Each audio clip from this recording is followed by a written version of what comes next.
The Middle of the Pack Podcast. Welcome to episode 43 of the Middle of the Pack Podcast, the podcast for runners who are not winning races but somehow spend €200 on carbon shoes because someone on a podcast or on Instagram or TikTok said they were ultra responsive. As you can imagine, you know that every week we have a guest, but this week is a solo one. My name is Padraig, and although we haven't got a guest this week, we're going to continue on because it's taper week, and taper week is the guest. And if you're currently tapering for a marathon, half marathon or 10k, or even pretending your local park run is the Olympics, this is the episode for you. Those of us locally in Cork know that we have the Cork City Marathon, half marathon and 10 kilometres this week. So there are a lot of us tapering. And my coach has told all the people in his group not to listen to podcasts. And I can understand that in a way, because taper week turns normal runners into absolute head cases normally. And any niggle or any shock horror story from previous marathons puts you in a situation where you think you're going to be one that's going to have the same sort of dilemma or the same sort of trauma. But 1 minute you're going to think that you're going to do your personal best, and the next minute you think you're going to collapse with an injury, or you've already diagnosed yourself with 3 injuries, a chest infection, low iron levels, and somehow a stress fracture where you haven't even got pain. You haven't run in 2 days and suddenly you're Googling, can fitness disappear in 48 hours? And as you know, the short answer is no. But your sanity absolutely can disappear, because that's what happens during taper week. And even if we're not doing Cork Marathon, and even if you're not if you're not running in Cork Marathon this week, this is an episode that you can refer back to if you're doing a taper week for any marathon. So we're going to talk about the madness of taper week. We're going to talk about phantom injuries. We're going to talk about marathon dreams, irrational fears, carb loading disasters, race week superstitions, and why every runner suddenly becomes emotionally attached to their foam rollers or their muscle gun or anything that helps them psychologically feel better for the big race. So relax through this episode. And if you're listening while you're foam rolling your calves aggressively, just know you're among friends. Taper week sounds lovely in theory. You kind of think after all the training, you can finally relax and have a low load week, reduce your mileage, recover, and arrive fresh. That's the theory. That's what the coaches say. But they do tell you, but you forget that tapering means your body finally has enough energy to let you feel every ache you've ignored for the last 4 months. During peak marathon or even half marathon training, you can run 32 kilometers on tired legs and feel grand. But during taper week, you walk down the stairs and it's funny, and suddenly you're texting your running group saying, I think my hip is gone, or everyone responds the exact same way. And that's normal during taper. At this stage, that's normal during taper could explain literally anything. I sneeze and now my left shin feels weird. That's taper. I woke up emotionally unstable after seeing someone else's Strava long run. That's classic taper. I ate an entire garlic bread at 10:30 p.m. Now I can hear colours. Perfectly normal during taper week. The problem is runners are very bad at resting. I know I am, for sure. We love saying we want recovery, but the second recovery actually happens, we panic. You spend months building your identity around training, alarm at 5 a.m, long runs, workout sessions, complaining about gels, posting watch screenshots. Then suddenly your plan says, easy 5 kilometers. And now you don't know who you are anymore. You're walking around the house like a retired greyhound. Too much energy, no purpose, looking out the window for no reasons. Beautiful weather kicks in and you think, I can't do the gardening, it's taper week. I can't dig, it's taper weeks. I can't plant flowers, it's taper week. And because runners can't relax, we start inventing problems. We become hyperly aware of every body part. or left calf feels tight, your hamstring feels odd, your ankle clicks, you're sitting there with a massage gun like you're interrogating your own legs. Talk to me. What's wrong with you? And all these things happen during taper week. So let's talk about phantom injuries, because this is genuinely one of the funniest parts of race week. Every runner becomes a medical detective. You poke your leg once and suddenly you're on Google searching slight calf tightness marathon taper death. And Google, being Google, immediately responds, you may never walk again. Google always gives you the worst case scenario, so never do Dr. Google. And Google is always right. It may not have the right answer for you, but these answers are based on, medical facts. But if you have an itch in your hand, it doesn't mean that you've got skin cancer. The worst thing you can do during taper week is have free time, because then you have time to Google, then you have time to think. And runners should never be left alone with their thoughts. You start comparing your legs. Does my right calf feel different from my left calf? And of course it does. They're different calves. Then the over-testing. You start doing little experimental jogs around the kitchen. One tiny hop. Another tiny hop. No, there's definitely something there. Meanwhile, your wife, your partner is watching you like, are you okay? And you're there balancing one leg in the sitting room like an injured flamingo. And the funny thing is, race morning magically cures 90% of these injuries. I should say 100% really, but it's taper week, so I'm saying 90%. You spend all week convinced your hamstring is hanging on by a thread. You spend all week thinking you're going to get this cold or chest infection or COVID or anything that's going. And then the race starts and suddenly you're actually going out too fast. Taper injuries are basically the running equivalent of hearing a strange noise in your car, then bringing it to mechanic and the noise disappears. Another classic taper behavior, suddenly becoming obsessed with recovery. You ignored mobility for months, now you're suddenly doing yoga. You ignored strength and conditioning for months, now you're suddenly doing weights. You've got compression socks, you've got a massage gun, you've got Epsom salts, foam roller, electrolytes, magnesium tablets, beet it juice shots, beetroot shots. You look less like a runner and more like a person trying to survive a hostage situation. Then we've also got the carb loading dilemmas, because this is one of the things that we all know we have to do and we obsess about it. Carb loading. One of the greatest misunderstandings in amateur running anyway. I know the professionals have proper nutritionists, they have proper coaches, not that we don't have proper coaches, but they have proper people around them all the time, guiding them, helping them. We don't have that, because somewhere along the line, well, not somewhere along the line, our reality is that we're just amateur runners. And carb loading is one of those things that we heard, that we have to increase carbs the day before and interpret it as eat like a Labrador unsupervised in a bakery. People are pumping pasta, pumping bagels, pumping scones, everything that has a high carb load the day before. Carb load begins, you will be posting on Instagram, and then suddenly you've got photos of 3 pizzas, garlic bread, pancakes, chips, and even a pint. Apple juice, another one, loads of carbs. Let's drink loads of apple juice. And that's not carb loading. That's a cry for help. And race expos make it worse.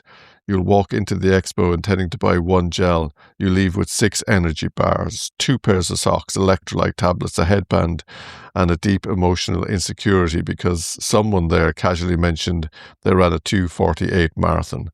And it gets you thinking how you could do that. There's also always that one runner during race week who suddenly becomes a nutrition expert. Actually, if you consume exactly 4 8.4 grams of carbohydrate per kilogram of body weight 36 hours before the race starts, while standing on your left foot, glycogen absorption improves. But you just got to relax. Most of us are trying not to panic eat a family bag of Haribo at midnight. Most of us know we increase our carbohydrates 2 or 3 days beforehand. We sip our water 2 or 3 days beforehand. We keep the carbs higher. We keep ourselves hydrated, and we chill out. And then race evening comes, the day before the race. Nobody sleeps properly. Nobody. You lay in bed doing marathon maths to help you get to sleep. I sometimes people count sheep. I do marathon maths. Things like, even if I start my gel, my first gel is at 30 minutes, my second gel is at 60 minutes, my third gel is at 90 minutes, and then I'm counting out again how many gels I need, or I'm going, if I run at 5:35 pace until kilometer 30, then maybe if the weather stays cool and if I don't emotionally collapse, maybe I can sneak that personal best.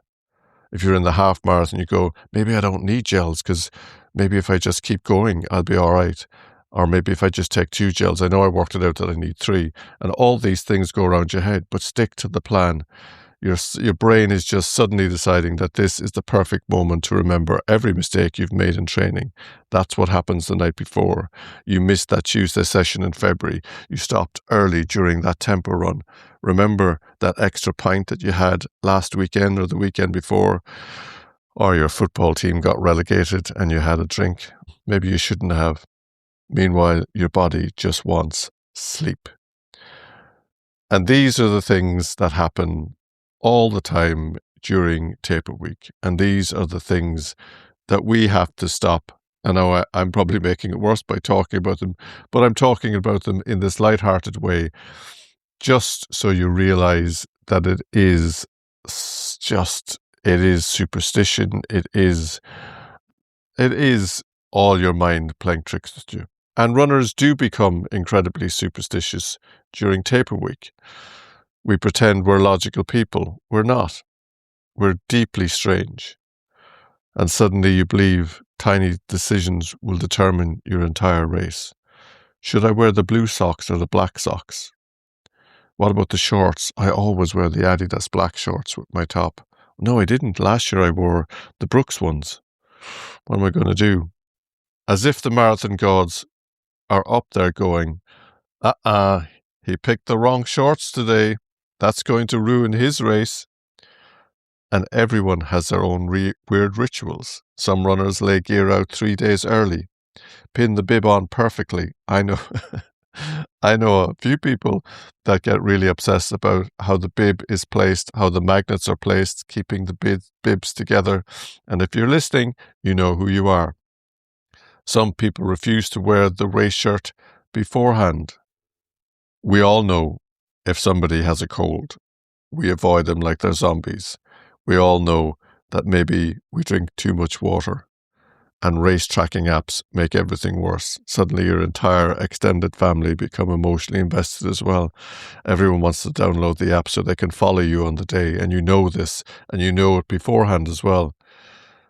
And people that you haven't spoke to since your first communion are texting saying, best of luck tomorrow. And that's lovely, but it also adds a little pressure. Now you're not just running for yourself, you're running for your Auntie Mary, watching dots move slowly across the map. And it stops because it hasn't refreshed properly, and Auntie Mary is panicking that you've stopped, when really it's just she needs to just refresh the app. And then there's the weather obsession. Every runner checks the forecast 700 times during the week, even though it only changes every hour. 1 minute, cloudy and cool, perfect. Next, there's rain coming in. Sideways wind. Is that good? Some people think it is. Yet, despite all this madness, there is something nice about taper week, because underneath all the panic is excitement. And all these feelings are down to that excitement. It is funny, I was chatting to my wife this morning that we've run quite a few half marathons, and we're in Cork City half marathon build up. And because we've loads of people doing the full marathon that we know, we've loads of people doing 10K, and some of them are doing it for the first time. And we're doing the half marathon. It's only our second time doing the Cork City half marathon. But like I said, we've done lots, but we're still stuck in this kind of taper week. We're still caught in the excitement of the Cork City Marathon. And it adds a dimension to a race that isn't normally there. And I'm sure it's the same if you're going to Barcelona, or if you're going to Palma, or if you're going to Rome, or if you're going to London. The build-up is going to be so much different, and it adds an element of panic, and it adds an element of obsession, and it adds an element of excitement. But it also adds hope. It also adds belief, and it also reassures you that you've been training for something difficult, you've been training for something special, and you are hopefully going to go out and enjoy what should be a wonderful experience with way more people than those other half marathons that you've run. And you've committed to this. You've showed up in training when the weather was awful. You were still Googling weather apps then, and you were trying to avoid rain, but you still showed up when the rain wasn't going to go away. You got out there for the long runs. You met up with friends afterwards. You got out there and you ran with friends. And you've earned these nerves. You've earned this excitement. And remember, it is a privilege to be able to do all of these things. And it isn't always about finishing at the right pace. It's about finishing in the right place, and that's mentally.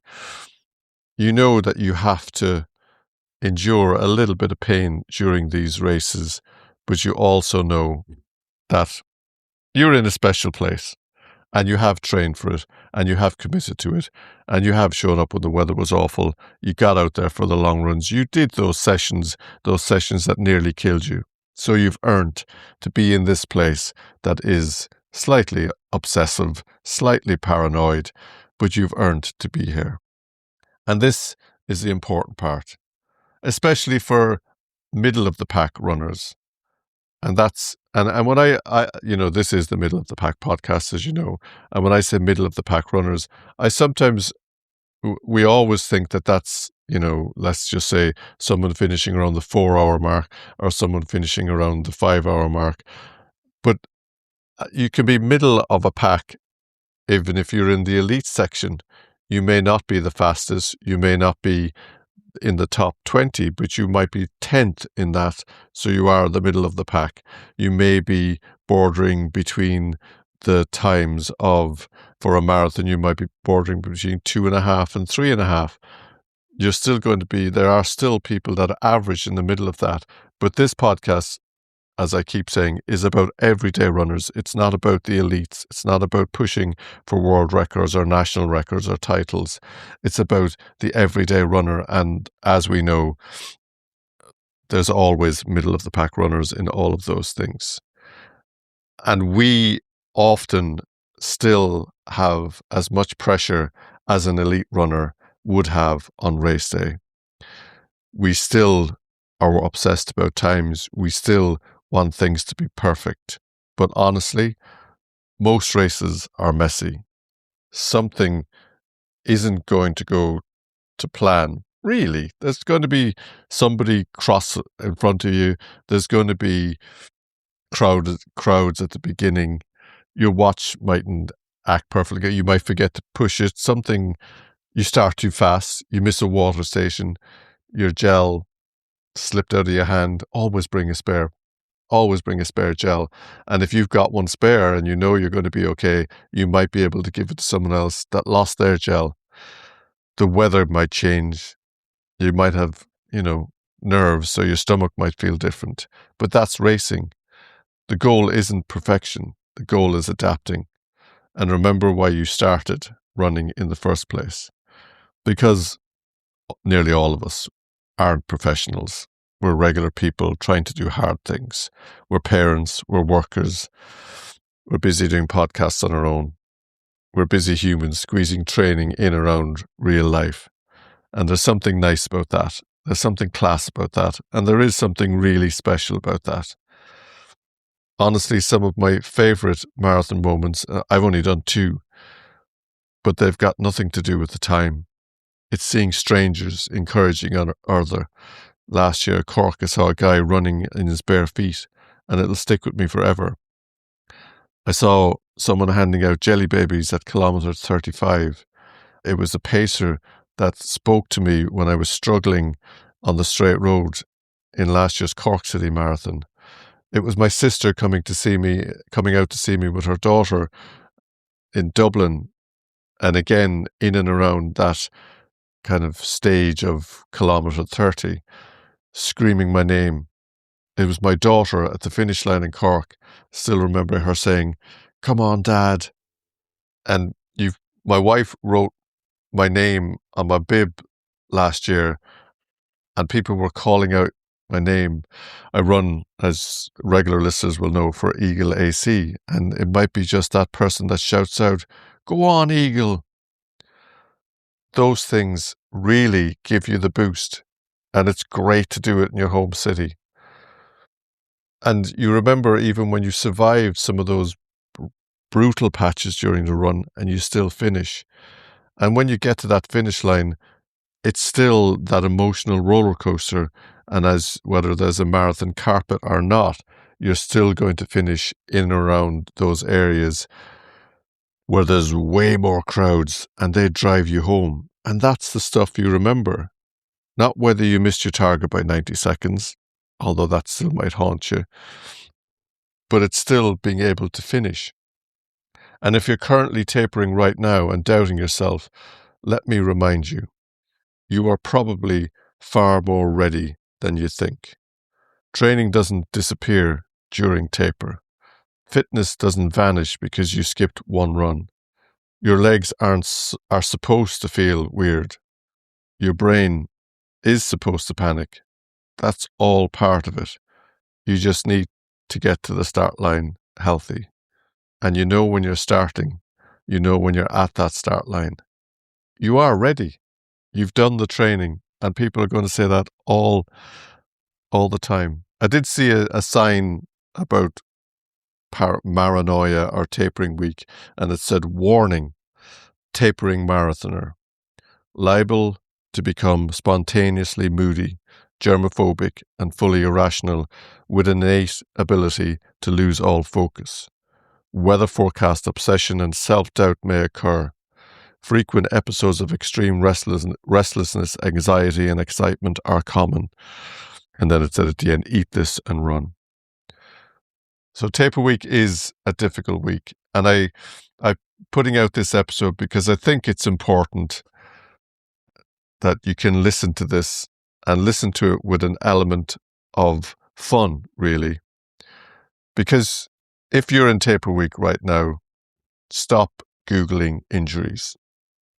Stop testing your hamstring every 14 minutes. Just drink some water. Eat normal food. Trust the training. And enjoy your easy runs. Just go. I mean, the weather in Cork at the moment is beautiful. And the weather, while I'm recording this episode on the 25th of May, is beautiful. It may not be if you're listening back to it, which I would advise people. Anyway, there's no point in saying that. Drink some water, eat some food, trust the training. And maybe, just maybe, stop checking the weather app every 6 minutes. It only refreshes every hour anyway. And to everyone racing this weekend, and in this I mean the pacers as well, such an important job. And if you have any doubts about your times, go with a pacer. They'll keep you steady. Talk to a pacer. They'll put you right. If you're feeling any way funny or unsure, just chat to a pacer. But everyone else, and even if you're coming out to support, the best of luck to everybody. And if you're chasing a PB, your first finish line, or just trying to survive the final 10 kilometers without bargaining with a higher power, we're all behind you. We're all supporting you, and we're all with you this weekend, or whenever your race is. And the middle of the pack doesn't mean middle effort. It means ordinary people doing extraordinary things, one run at a time.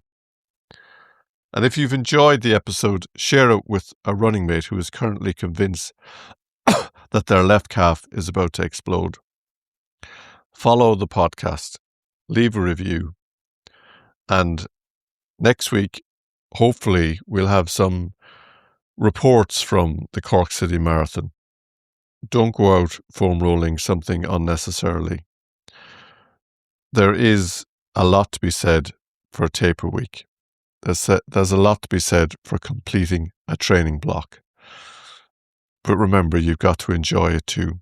And the important thing I said really is middle of the pack doesn't mean middle effort. It means ordinary people doing extraordinary things one run at a time. Believe that, because we're coming to the end of this particular episode now. And when people hear middle of the pack, they sometimes think average. But there's nothing average about dragging yourself out of bed at 5 a.m. on a wet Tuesday morning to get a run done before work. There's nothing average about running long miles on tired legs while balancing family bills, stress, kids, injuries, night shifts, life, etc. There's nothing average about showing up to a start line terrified and doing it anyway. That's not average. That's not middle of the pack. That's courage. And I think whether you're doing the full marathon, the half marathon, or your first 10 kilometers, that's not average. That's courage. And I think sometimes recreational runners underestimate what they're actually doing.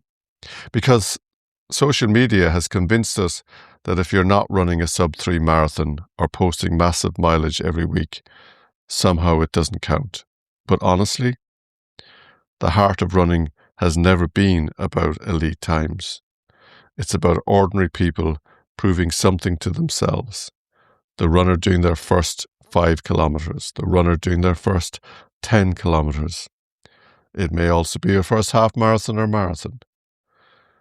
The parent squeezing in kilometers in between responsibilities. The person using running to cope with grief. And we've had a lot of people on here on the episodes that have had grief and they ran through it. They started running through it. It helps you with stress. It helps you with anxiety, heartbreak, burnout. There's also those runners coming back from injury.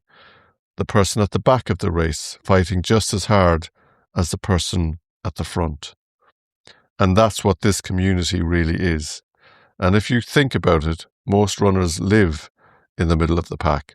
Not elite, not professional, not perfect. Just people trying to improve, trying to stay healthy, trying to feel better, trying to see what they're capable of. And there's something incredibly powerful about that, because every finish line means something different. For one person, it's a personal best. For another person, it's proving they could come back after injury. For someone else, it's finishing a race they never thought they'd even start.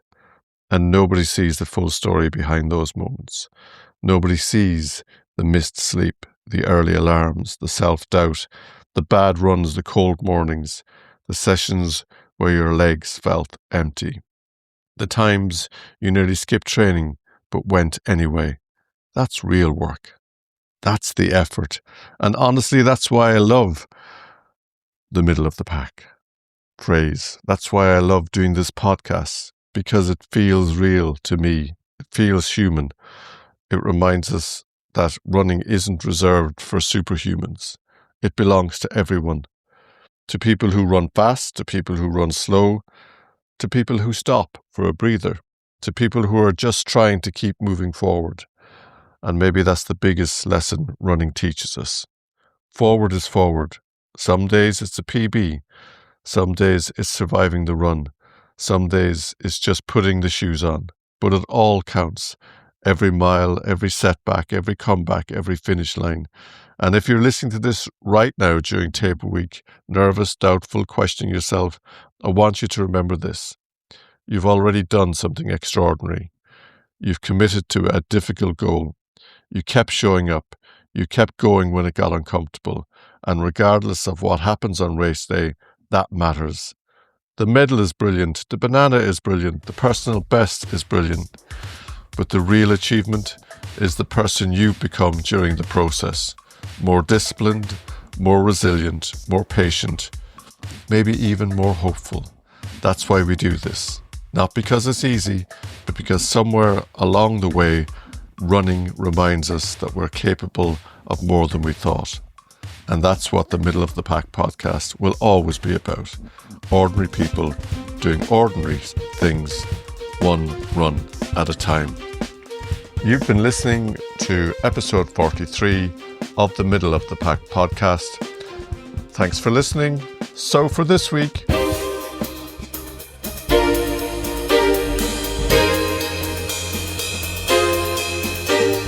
thanks for listening and keep on running.